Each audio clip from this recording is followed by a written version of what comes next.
নমস্কার বন্ধুরা, আমি পূর্ণিমা। সকলকে স্বাগত জানাই আমার চ্যানেল পূর্ণিমাস চয়েসে। আজকে শর্টস ভিডিওতে রয়েছে একটা বম্বে কাটিং ব্লাউজ।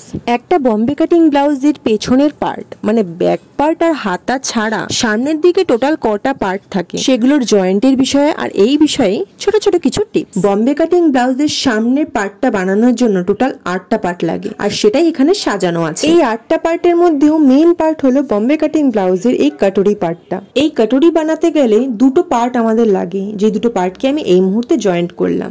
অনেকের মতে কাটুরি ব্লাউজ বা বম্বে কাটিং ব্লাউজ সে তো খুব ইজি। যারা ইউটিউব দেখে এই কাটুরি ব্লাউজ বানানো শিখেছে তাদের কাছে ইজি হতেই পারে, কিন্তু আমরা সম্পূর্ণ আলাদাভাবে বম্বে কাটিং ব্লাউজ শিখেছি আর সেছাড়াও নিজেদের কিছু টেকনিক্স লাগিয়েও আমরা বম্বে কাটিং ব্লাউজ বানিয়েছি। মানে এই যে আজকে আমি তোমাদের কাটুরির সেটিংটাই এত মেইন ভাবে দেখালাম, সেটা এটাই বোঝানোর জন্য যে কাটুরির যে মাপটা সেটা মানুষের বডি অনুযায়ী যদি চেঞ্জ করা হয় তাহলে ফিটিংস খুবই ভালো আসে।